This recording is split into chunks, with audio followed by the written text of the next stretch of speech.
আসসালামু আলাইকুম প্রিয় দর্শক, ক্যান্সার আনসার লাইভে আপনাদেরকে স্বাগতম।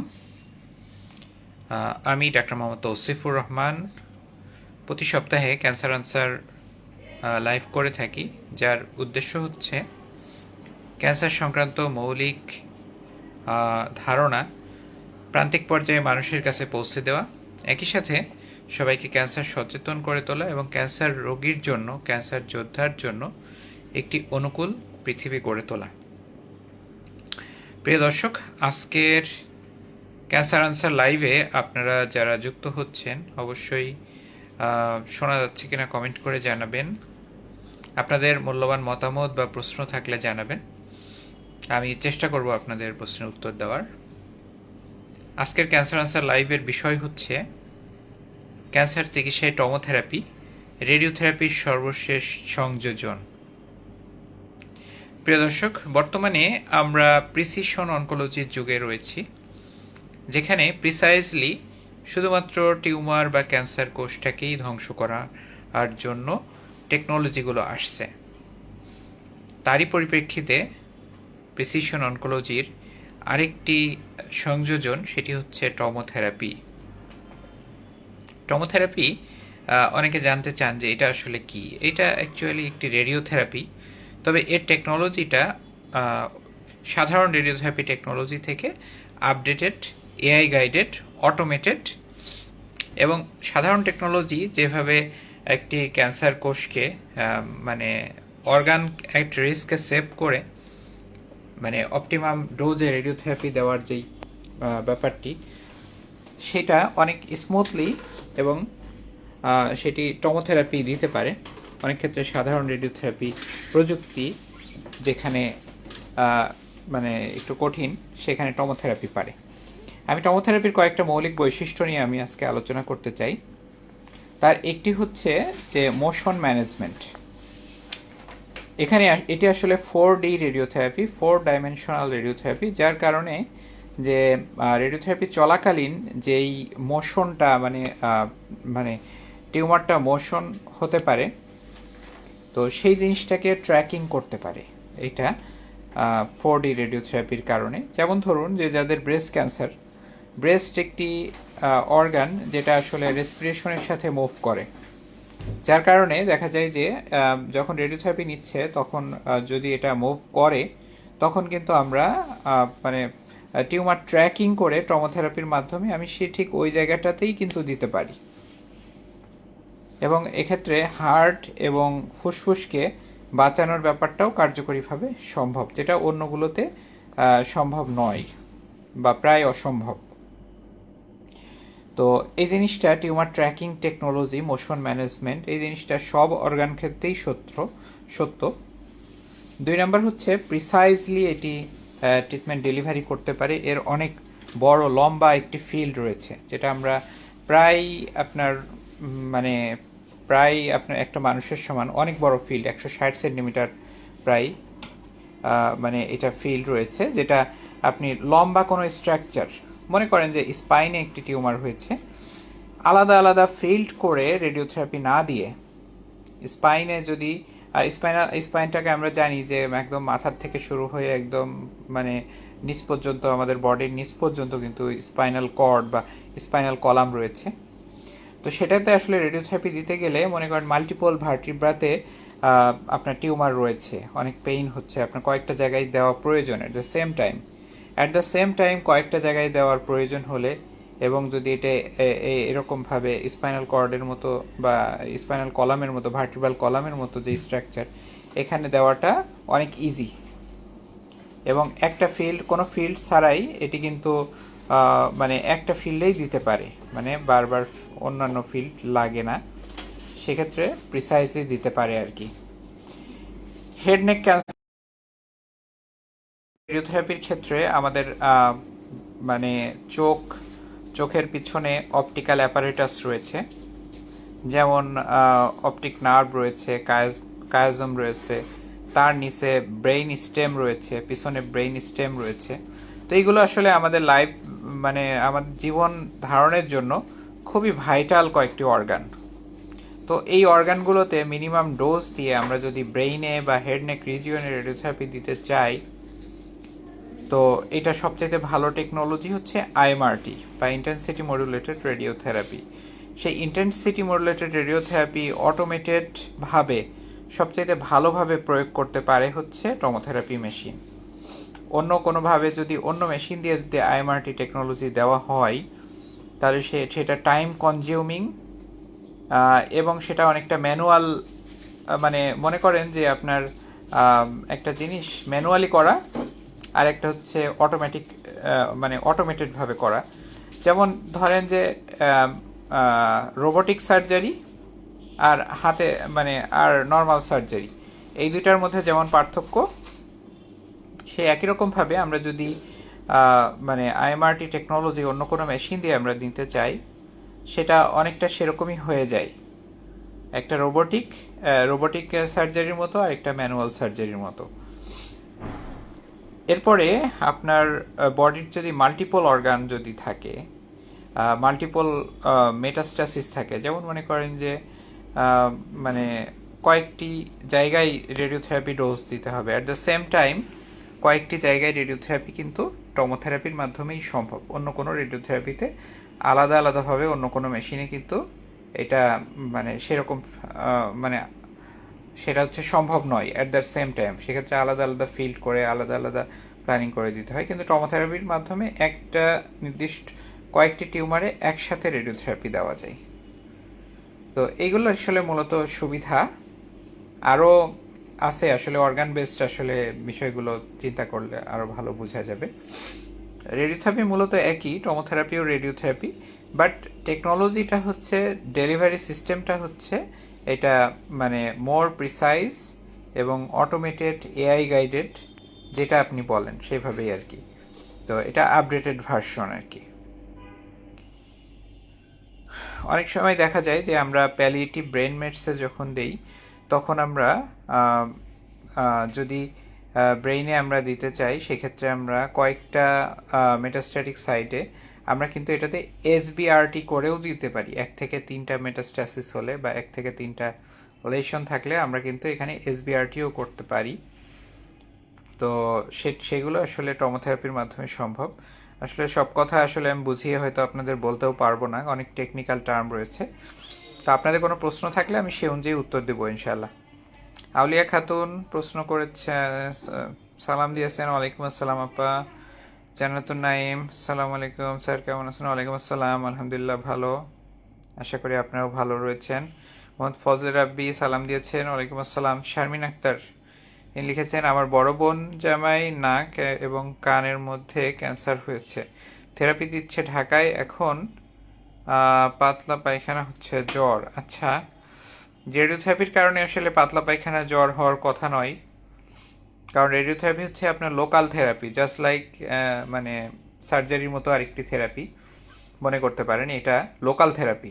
এটার কারণে পাতলা পায়খানা জ্বর হবে না। আপনি আপনার ফিজিশিয়ানের সাথে একটু যোগাযোগ করুন, আপনার অন্য কোনো কারণ থাকতে পারে জ্বর এবং পাতলা পায়খানার, এটা হয়তো আলাদা। তবে একজন ক্যান্সার পেশেন্টের অন্য কোনো রোগ, সেটাও অবশ্যই নিয়ন্ত্রণ করা খুবই গুরুত্বপূর্ণ একটি ব্যাপার।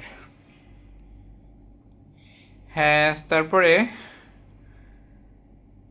বাবুল ইসলাম সালাম দিয়েছেন। ওয়ালাইকুম আসসালাম, আলহামদুলিল্লাহ ভালো আছি। ফজলে রাব্বি, আপনি খুব ভালো মানুষ, ধন্যবাদ ভাইয়া আপনার কমেন্টের জন্য, আপনার ভালোবাসার জন্য। জীবন ইসলাম, জিনের কারণে কারো যদি ব্লাড ক্যান্সার হয় তখন তার কি করণীয়? আচ্ছা, আমি আসলে জিনের কারণে, আমি আসলে ব্লাড ক্যান্সার স্পেশালিস্ট না, তো আমি সেজন্য আসলে ব্লাড ক্যান্সার বিষয়ে আসলে উত্তর দিতে পারছি না ভাইয়া, সরি। শাহ তয়েবুদ্দিন তিনি বলছেন, স্যার গ্লায়োব্লাস্টোমা কি রেডিওথেরাপি ভালো হয়? হ্যাঁ, ধন্যবাদ ভাইয়া। গ্লায়োব্লাস্টোমা মাল্টিফর্মি, এটা হচ্ছে high grade astrocytoma, WHO grade 4 হিসেবে আমরা বলি। এটা লোকালি ম্যালিগনেন্ট এবং এটার বৈশিষ্ট্য হচ্ছে এটা লোকালি বারবার ফিরে আসতে চাই, অর্থাৎ লোকাল রিকারেন্স রেটটা হাই আর কি। তো এক্ষেত্রে আমাদের রেডিওথেরাপি একটা অপশন, সার্জারি একটা অপশন, এবং সাথে ওরাল কেমোথেরাপি বা অ্যান্টিবডি থেরাপি, এইগুলো আলাদা অপশন। তো যদি আপনি মেইনস্টে অফ ট্রিটমেন্ট যদি বলেন, তাহলে সার্জারি রেডিওথেরাপি দুইটাই, কারণ ব্রেইনের ক্ষেত্রে আসলে ফুললি একটা টিউমার কেটে বাদ দেওয়া এটা আসলে কঠিন, কারণ ব্রেনে অনেক সেন্টার থাকে। এই জন্য সার্জারি করার ক্ষেত্রে বলা হয়, ব্রেনের সার্জারির ক্ষেত্রে বলা হয় যে ম্যাক্সিমাম সেফ রিসেকশন, ঠিক আছে, MSR, ম্যাক্সিমাম সেফ রিসেকশন। আপনার মাথায় সমস্যা, মাথা তো কেটে ফেলা যাবে না, কারণ মাথাতে আমাদের সব সেন্টারগুলো রয়েছে। এ কারণে সার্জারি অর্ধেক ট্রিটমেন্ট, রেডিওথেরাপি বাকি অর্ধেক ট্রিটমেন্ট, এইভাবে গ্লায়োব্লাস্টোমার চিকিৎসা করা হয়। তবে অনেক সময় দেখা যায় যে এটি মাল্টি মাল্টিফোকাল থাকতে পারে, কয়েকটা সেন্টারে থাকতে পারে, ঠিকমতো সার্জারি করা যায়নি, একেবারেই সম্ভব হয়নি। মানে তো সেক্ষেত্রে আসলে রেডিওথেরাপি দিয়ে আমাদের চিকিৎসা করতে হয়। পরবর্তী আরও টার্গেট থেরাপি, ওরাল থেরাপি প্রয়োজন হতে পারে। তো আহ, এটা আসলে রিস্কটা তো অনেক হাই, আমি আপনাকে বললাম, মানে রিকারেন্স রিস্কটা। তো সেক্ষেত্রে আপনার সার্জারি এবং রেডিওথেরাপির পরে আপনাকে ফলো আপ করতে হবে। আপনাকে টেমোজোলামাইড নামে একটা ওষুধ আছে, যেটা আপনার হচ্ছে ইয়ের জন্য আপনার কিছু কিছু ক্রাইটেরিয়া থাকলে হয়তো আপনাকে এটা দেওয়া লাগতে পারে এই ওষুধে যদি কাজ হয়। তারপরে আরও অ্যান্টিবডি থেরাপি রয়েছে, প্রয়োজনে সেগুলো নেওয়া যায়। তবে এটার আউটকাম আসলে মানে অন্যগুলোর মতো অতটা আর কি ইয়ে না, এটা একটু মানে রিকারেন্স রেটটা অনেক হাই। তবে অনেকে চিকিৎসা নিয়ে দীর্ঘদিন ধরে ভালো আছেন, এমন পেশেন্ট আছে অনেক। তো হতাশার কিছু নেই, আপনি অবশ্যই আপনার চিকিৎসাটা সঠিকভাবে গ্রহণ করুন। আপনার চিকিৎসক যেভাবে বলেন আপনি নিয়মিত ফলো আপে থাকবেন। মোহাম্মদ জীবন ইসলাম, একটু জানাবেন স্যার কোনটা জানাবো? আচ্ছা, শাহ তৈয়ব আলী, আচ্ছা এটা তো বললামই। আচ্ছা, বাবুল ইসলাম, হ্যাঁ ওয়ালাইকুম আসসালাম, হ্যাঁ ভালো আছি। খান ট্রেডার্স, আচ্ছা, রেডিওথেরাপির মেশিন, TMS মেশিন আর ঢাকার স্কোয়ার মেশিন কি একই হবে, একটু জানাবেন। আসলে রেডিওথেরাপির মেশিন যদি বলেন, টমোথেরাপি মেশিন নিয়ে আজকে আমরা কথা বলতেছি। টমোথেরাপি মেশিন বাংলাদেশে শুধুমাত্র TMSS ক্যান্সার সেন্টারই রয়েছে, এখন পর্যন্ত অন্য কোনো সেন্টারে আছে বলে আমার জানা নাই। স্কোয়ারে মেশিন আছে, স্কোয়ারটা টমোথেরাপি নয়, ওটা ওটা হচ্ছে মানে লিনিয়ার অ্যাক্সিলেটর মেশিন আর কি। জানাতুন নাইম, টার্গেট থেরাপি কখন দিতে হয়? টার্গেট থেরাপি কখন দিতে হয়? টার্গেট থেরাপি সাধারণত আমরা মলিকুলার ডায়াগনোসিস করে সেই অনুযায়ী আমরা নিশ্চিত হয়ে তারপর টার্গেট থেরাপি প্রয়োগ করি। খালেদা আক্তার, আসসালামু আলাইকুম। ওয়ালাইকুম আসসালাম স্যার, হ্যাঁ ওয়ালাইকুম আসসালাম। আলমগীর হোসেন, সালাম দিয়েছ, ওয়ালাইকুম আসসালাম, আলহামদুলিল্লাহ ভালো আছি আলমগীর। জাহাঙ্গীর, পিত্তথলির ক্যান্সার কয় মাস পর পর ফলো আপে যেতে হয়? ফলো আপ শিডিউল তো নির্ধারণ করবে আপনার অনকোলজিস্ট, আপনার রোগের পর্যায়, আপনার রোগের ধরন, আপনার রেসপন্স, সব কিছু নির্ভর করবে। আপনি একটা কথা আমি বলি যে পার্সোনালাইজড মেডিসিন বা প্রিসিশন অনকোলজি, প্রিসিশন কথা যেগুলো বলা হচ্ছে, এগুলো আসলে আপনি মনে করতে পারেন যে একই রোগ, স্তন ক্যান্সার, সাপোজ স্তন ক্যান্সার, কিন্তু এই স্তন ক্যান্সারের মধ্যেই অনেকগুলো ভ্যারাইটি আছে। লাং ক্যান্সারের মধ্যেই অনেকগুলো ভ্যারাইটি রয়েছে। এবং এই প্রিসিশন অনকোলজির যুগে এই টিউমারগুলোর মলিকুলার ক্যারেক্টারিস্টিকগুলো জাজ করা হচ্ছে, এবং এই আলাদা আলাদা এই ক্যারেক্টারিস্টিকগুলো আপনার বিবেচনা করে এক একজনের জন্য এক একটা টার্গেটেড থেরাপি, এক একটা মেডিসিন, মানে অর্গান বেসড ট্রিটমেন্টের যুগ এখন কিন্তু শেষ। অতএব আপনার জন্য কোনটা করণীয় সেটা আপনার চিকিৎসক নির্ধারণ করবেন, এবং আপনার জন্য কোনো মিউটেশন পজিটিভ আছে কিনা, আপনার জন্য স্পেশাল কোনো ব্যাপার আছে কিনা সেটা তিনিই আপনাকে বলবেন। এবং ফলো আপ কবে আসবেন কি না আসবেন এটা ধরা বাঁধা কিছু না, আপনার রোগের কন্ডিশনের উপরে সেটা নির্ধারণ করা হবে। অবশ্যই আপনি আপনার চিকিৎসকের সাথে এ ব্যাপারে আলোচনা করবেন। জান্নাতুন নাইম, কেমোথেরাপি দেওয়ার 15 দিন পরে রোগী বলো যে আমি একদম স্বাভাবিকের মতো ভালো হয়ে গেছি, এটা ভালো দিক, এটা কত পার্সেন্ট পজিটিভ দিক? আচ্ছা আচ্ছা, কেমোথেরাপির পরে পার্শ্ব প্রতিক্রিয়া, এই বিষয় নিয়ে আমি একটু বলতে চাই যে আসলে দেখেন যে একটা মেডিসিন যখন বাজারে আসে তখন কিন্তু এটা রিস্ক বেনিফিট এই দুইটা বিবেচনা করেই যখন দেখা যায় যে জিনিসটা কল্যাণকর, তখনই কিন্তু এটা মার্কেটে আসে বা মার্কেটে চালু থাকে। কিন্তু যখন মানে কোনো কোনো মেডিসিন দেখা যায় কারো কারো প্রতি হাইপার সেন্সিটিভ থাকে, কারো কারো বডির প্রতি হাইপার সেন্সিটিভ থাকে, দেখা যাচ্ছে অনেক কঠিন মেডিসিন দিয়ে, অনেক হাই পাওয়ারের মেডিসিন দিয়ে আমরা যখন কেমোথেরাপি দেই, কিছু কিছু পেশেন্টের ক্ষেত্রে দেখা যায় যে কোনো ওষুধই খাওয়া লাগে না, কোনো সমস্যাই হচ্ছে না। আবার কিছু কিছু পেশেন্টের দেখা যায় যে অনেক বেশি সাইড ইফেক্ট হচ্ছে। এগুলো নির্ভর করে অনেক ব্যাপারের উপরে। তার ভিতরে একটা মেডিসিন, একটা হচ্ছে তার শরীরের মানে রেসপন্স সেই মেডিসিনের প্রতি। আরেকটি হচ্ছে যেই নিয়মকানুনগুলো মেনে চলার কথা সেই নিয়মকানুন তিনি সঠিকভাবে মানছেন কিনা। আরেকটি হচ্ছে যে তার যেই ঔষধপত্রগুলো খাওয়ার কথা সেগুলো তিনি নিয়মিত খাচ্ছে কিনা। তো এগুলো আসলে হ্যাঁ, এই অনেকগুলো ব্যাপার রয়েছে আসলে। তো কেমোথেরাপি দেওয়ার এই পার্শ্ব প্রতিক্রিয়াগুলো সাধারণত 7 থেকে 10 দিন থাকে। তবে আমরা 14 দিন তাদেরকে সম্পূর্ণরূপে বিশ্রামে বা হালকা মানে আমরা বিশ্রামে থাকতে বলি, নিয়মকানুন মেনে চলতে বলি, বাসার বাইরে যাতে না যায়, অনিয়ম যাতে না করে, এগুলো আমরা বলি। তো সাধারণত দেখা যায় 7 থেকে 10 দিন একটা ক্যান্সার আক্রান্ত রোগী কেমোথেরাপির পরে একটু মানে অসুস্থ থাকতে পারে। প্রিয় দর্শক, আপনারা অনেক প্রশ্ন করেছেন, আমি আপনাদের উত্তর দেওয়ার চেষ্টা করতেছি। আশা করি আপনারা আরও প্রশ্ন করবেন, আমি আপনাদের কথার উত্তর দিব ইনশাল্লাহ। আর সেগুলো আমি যেই টপিক্স রিলেটেড হলে ভালো হয় আর কি। ফরিদা খানম তিনি প্রশ্ন করেছেন কেমোথেরাপি ফেল করলে তখন কোন চিকিৎসা নিতে হবে? প্রোস্টেট। আচ্ছা আপা, প্রোস্টেট ক্যান্সারে তো আসলে কেমোথেরাপি লাস্ট চয়েস, বা বলা যায় যখন ক্যাস্ট্রেকশন রেজিস্ট্যান্ট প্রোস্টেট ক্যান্সার সিআরপিসি যখন ডেভেলপ করে তখন আমরা কেমোথেরাপি দিয়ে থাকি সাধারণত। এখন আপনার রোগের পর্যায়, চিকিৎসা কতটুকু হয়েছে কি না হয়েছে এগুলো আমরা জানি না। যদি আপনার কেমোথেরাপি মানে কেমোথেরাপি ফেল করে বলতেছেন, আসলে কতটুকু ফেল করেছে এটা আমি জানি না। আসলে কেমোথেরাপি দেই আমরা লাস্ট স্টেজ। প্রোস্টেট ক্যান্সারে আসলে কেমোথেরাপি আমরা দেই না, আমরা হয়তো মানে অ্যান্টিজেন ডিপ্রাইভেশন থেরাপি এডিটি দেই, রেডিওথেরাপি দেই, আর প্রয়োজন হলে হয়তো বা আমরা কোনো কোনো সময় কেমোথেরাপিও দিতে পারি। তো এটা আসলে না দেখে আসলে বলা মুশকিল আর কি। প্রিয় দর্শক, আপনারা আমার সাথে ক্যান্সার আনসার লাইভে যুক্ত আছেন, আপনাদেরকে অনেক ধন্যবাদ। আশা করি আপনাদের এরকম আপনারা যদি উপকৃত হন, আমি অবশ্যই সে বিষয় নিয়ে কথা বলবো, আমি আপনাদের জন্য কাজ করব অবশ্যই ইনশাআল্লাহ। আর আজকে যে টপিক্সটা ছিল এটা আসলে টমোথেরাপির উপরে। তো আমরা একটা ব্রেস্ট ক্যান্সারের ক্ষেত্রে লেফট ব্রেস্ট ক্যান্সারের ক্ষেত্রে আমরা বিশেষভাবে, তারপর ফুসফুস ক্যান্সারের ক্ষেত্রে আমরা বিশেষভাবে টমোথেরাপিটা কেন দিতে চাই, তার মূল কারণ হচ্ছে যে এখানে 4D স্ক্যানার আছে বা 4D টিউমার ট্র্যাকিং করার মেকানিজম রয়েছে। অর্থাৎ যে আপনি যে হচ্ছে মানে রেসপিরেশনের সময় আমাদের চেস্ট ওয়াল এবং ফুসফুস, হার্ট সবই কিন্তু ওঠানামা করে, কিছু বেশ ভালো মুভমেন্ট হয়। তো সেক্ষেত্রে যেটা হয় যে টিউমারটি তার আগের অবস্থান থেকে কিন্তু সরে যায়, রেসপিরেশন করলেই কিন্তু টিউমারটা আগের অবস্থান থেকে সরে যায়।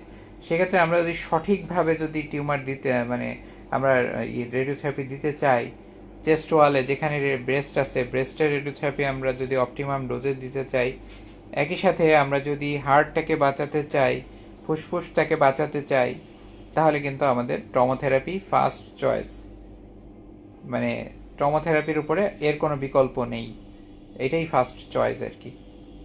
এবং আপনারা জেনে অবাক হবেন যে ব্রেস্ট ক্যান্সারের কিন্তু third highest cause of mortality কিন্তু কার্ডিয়াক ডেথ, বিশেষ করে যাদের লেফট ব্রেস্ট আছে।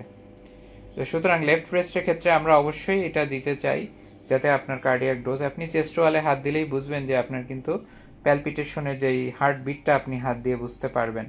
তো ব্রেস্ট ক্যান্সারের ক্ষেত্রে আমরা বেশ কিছু কার্ডিওটক্সিক ড্রাগ এমনিতেই ব্যবহার করি। তারপরে আবার আমরা যদি লেফট ব্রেস্টের ক্ষেত্রে অ্যাটলিস্ট আমরা যদি মানে তার হার্টের উপরে যদি অতিরিক্ত রেডিওথেরাপি জনিত ডোজ যদি হয়, তাহলে তার ভবিষ্যতে ইসকেমিক হার্ট ডিজিজ, কার্ডিওমায়োপ্যাথি এই সমস্যাগুলো ডেভেলপ করতে পারে এবং একসময় হার্ট ফেইলিউরের কারণে কিন্তু তিনি খারাপ হতে পারেন।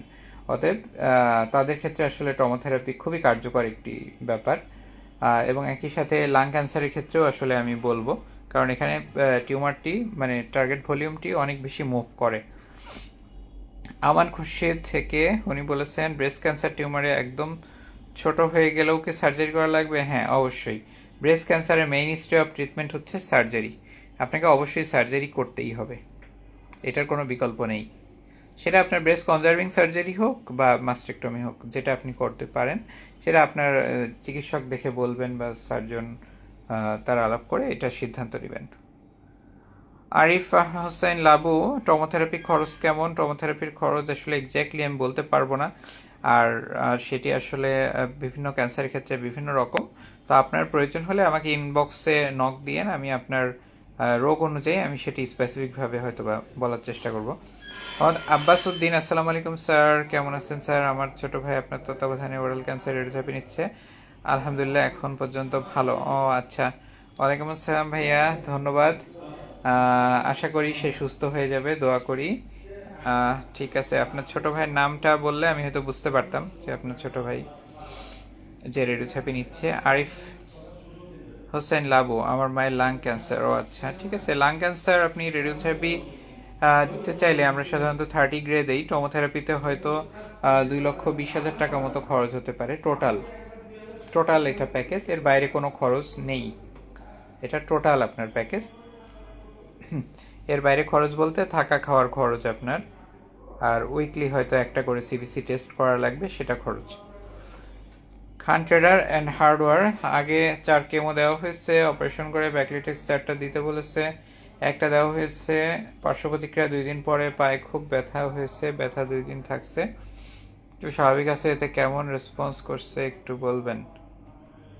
হ্যাঁ, ধন্যবাদ আপনার আপনার ইয়ের জন্য, আপনার প্রশ্নটির জন্য। কেমোথেরাপি দিলে একটু ব্যথা তো হবেই, পার্শ্ব প্রতিক্রিয়া একটু ব্যথা তো হবেই। এক্ষেত্রে ব্যথার জন্য আসলে সেফ ওষুধ আমি যেটা বলি যে আপনি নাপা 1 বা নাপা বা প্যারাসিটামল 1 গ্রাম আপনি 3 বেলা করে এটা খেতে পারেন। হাফেজ মাওলানা শফিকুল ইসলাম, আসসালামু আলাইকুম। ওয়ালাইকুম আসসালাম ভাইয়া। আরমান খুরশিদ, ধন্যবাদ। হ্যাঁ ভাইয়া, ধন্যবাদ আপনাকেও। ইমরুল হাসান, গত 2 দিন আগে দেখলাম একটা রোগীর স্টেজ 4 ইন্ডিয়ার কোনো একটা ডাক্তারের কাছে ট্রিটমেন্ট নিয়ে ক্যান্সার উধাও। এটার ব্যাপারে জানতে চাচ্ছিলাম। এরকম অনেক রোগী আছে যারা স্টেজ 4 ক্যান্সার নিয়েও চিকিৎসা নিয়ে উধাও হয়ে যায়, ক্যান্সার উধাও হয়ে যায়। এটা আসলে ট্রিটমেন্টের মানে এক রেসপন্স। বর্তমানে আমি তো বলছি যে স্টেজ 4 ক্যান্সারও আসলে নিরাময়যোগ্য। আর এক্ষেত্রে বেশিরভাগ ক্ষেত্রে দেখা যায় যে ইমিউনোথেরাপি এক্ষেত্রে ভালো কাজ করে, কেমোথেরাপি এর তুলনায় ইমিউনোথেরাপি এইসব ক্ষেত্রে ভালো কাজ করে।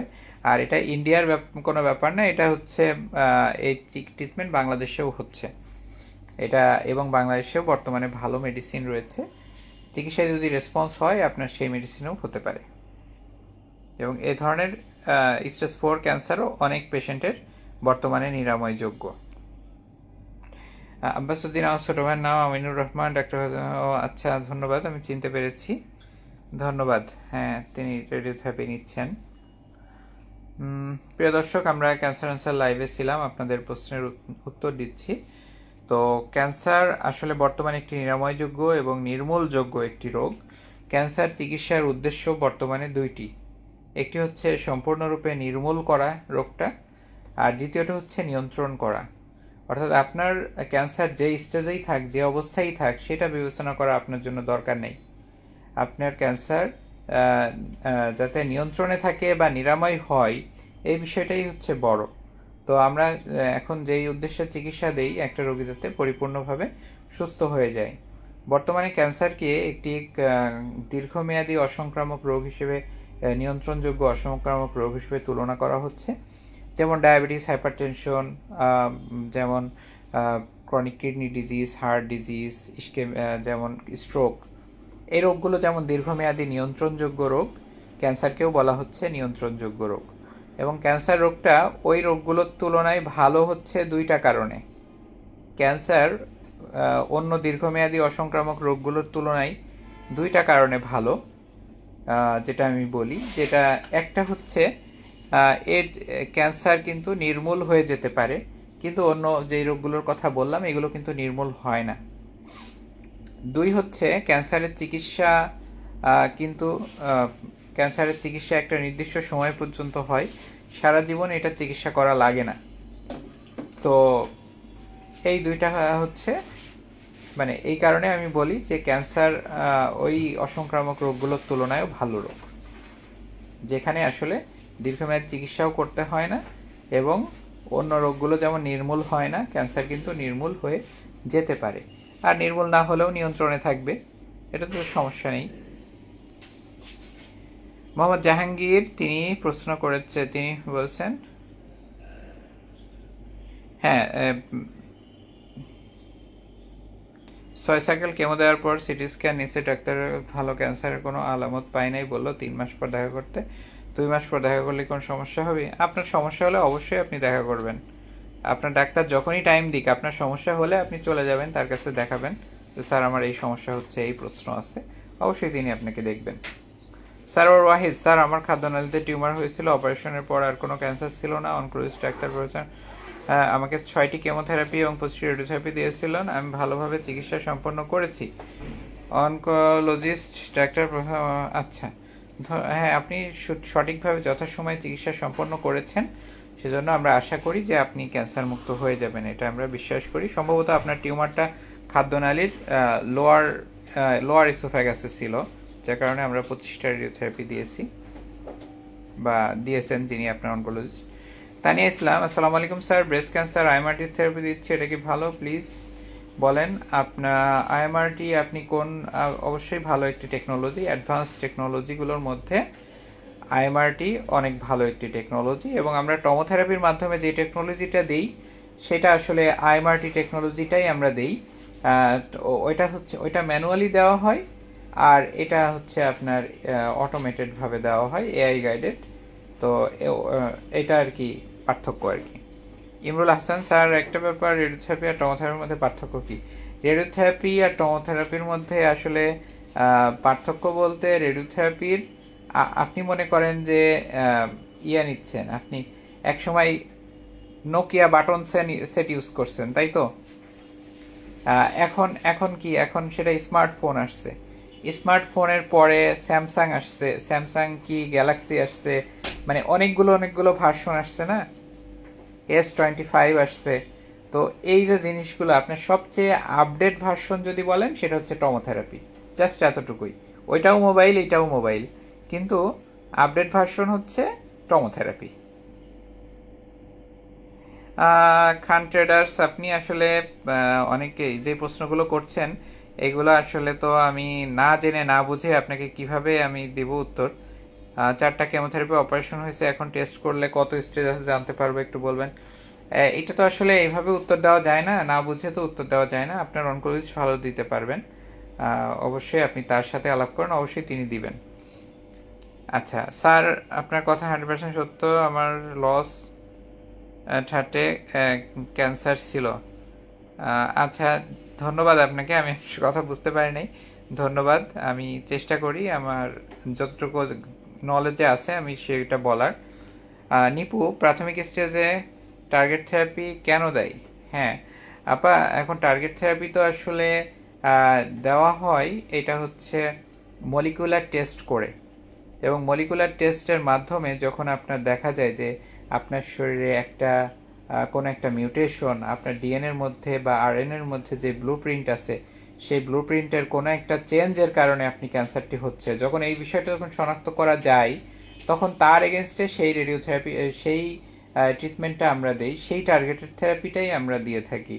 তো এইটা আপনার স্টেজের সাথে সম্পর্কযুক্ত নয়, এটা স্টেজের সাথে কখনোই সম্পর্কযুক্ত নয়। আপনার শরীরে যদি টার্গেট থেরাপি এজেন্ট যদি কাজ করে, তাহলে তো আপনার কেমোথেরাপি দেওয়ার প্রয়োজন নাই সব ক্ষেত্রে, তাই তো? তাহলে আপনি মানে এটা তো মানে ক্যান্সার চিকিৎসার প্রিসিশন অনকোলজি বা গুণগত একটা পরিবর্তন। আস্তে আস্তে একটা সময় দেখবেন যে কেমোথেরাপি শুধুমাত্র প্যালিয়েটিভ রোগীদের দেওয়া হবে, হয়তো একটা সময় আপনার কেমোথেরাপিটা উঠেই যাবে, হয়তো কিছু কিছু ক্ষেত্রে আমরা প্যালিয়েটিভ ইন্টেন্টে দিব। টার্গেট থেরাপি এখন মানে আপনার এখন তো আছে আর্লি স্টেজেও দেওয়া যাচ্ছে, আর হয়তো ভবিষ্যতে আমরা প্রিভেন্টিভ হিসেবেও দিতে পারি। এগুলো আসলে রিসার্চের ব্যাপার, আস্তে আস্তে অগ্রসর হচ্ছে।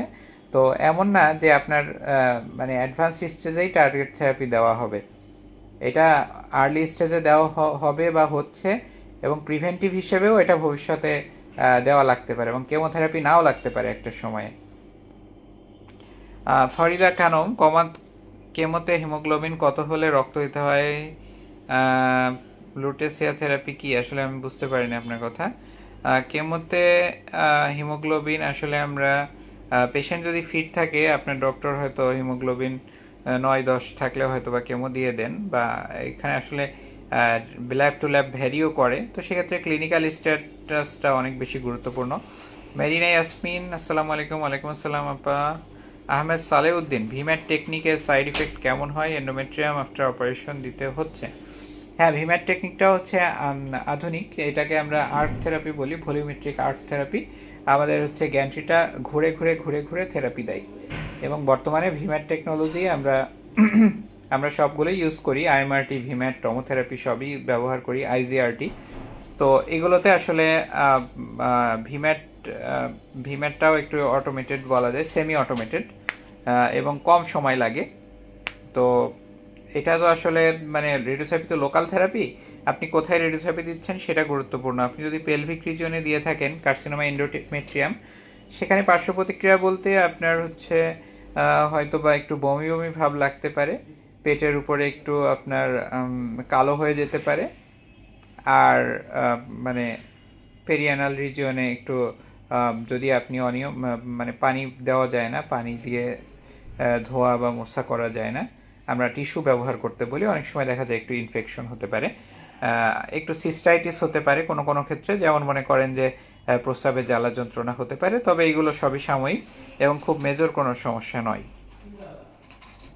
জানাতুন নাইম বলছেন, প্রতিবার কেমোথেরাপি দেওয়ার পর কেন রক্ত কমে যায়? অনেকগুলো কারণ রয়েছে, তার ভিতরে একটা কারণ হচ্ছে ক্যান্সার ইটসেলফ, 2 নম্বর কারণ হচ্ছে আপনার কেমোথেরাপি, 3 নম্বর কারণ হচ্ছে নিউট্রিশনাল মানে ডেফিসিয়েন্সি, আপনি অ্যানোরেক্সিয়া বা এর কারণে আপনি হয়তো খেতে পারেন না, মুখে ঘায়ের কারণে আপনি খেতে পারেন না।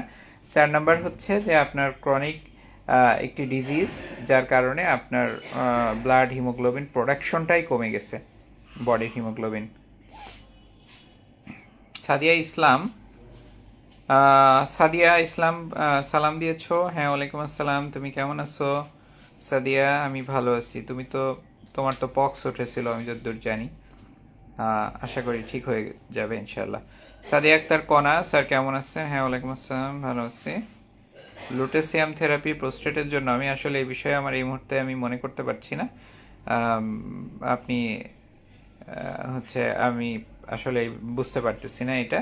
এগুলো সামনে অনেক অনেক থেরাপি আসবে, যেটাকে আমরা বলি মেটাবলিক রেডিওথেরাপি, হয়তো আপনি সেটাই ইন্ডিকেট করতেছেন। আমরা আমাদের টিএমএসএস ক্যান্সার সেন্টারে মেটাবলিক রেডিওথেরাপিগুলো সামনে ইনশাল্লাহ আসবে, যেখানে আসলে মেটাবলিক রেডিওথেরাপি জিনিসটা কি, ইনজেকশনের মাধ্যমে আপনার ক্যান্সার মানে কিছু আইসোটোপ শরীরের মধ্যে দিয়ে দেওয়া হবে, এবং সেটা আপনার ক্যান্সার কোষকে স্পেসিফিকভাবে ক্যান্সার কোষকে টার্গেট করে ধ্বংস করে দিবে।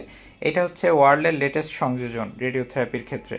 হয়তো তখন আমরা একটা সময় হয়তো এই রেডিওথেরাপি মেশিনও থাকবে না, তখন হয়তো আপনার মানে ইনজেকশন দিয়েই রেডিওথেরাপি দেওয়া সম্ভব হবে, সেই দিনও হয়তো সামনে আসছে আর কি।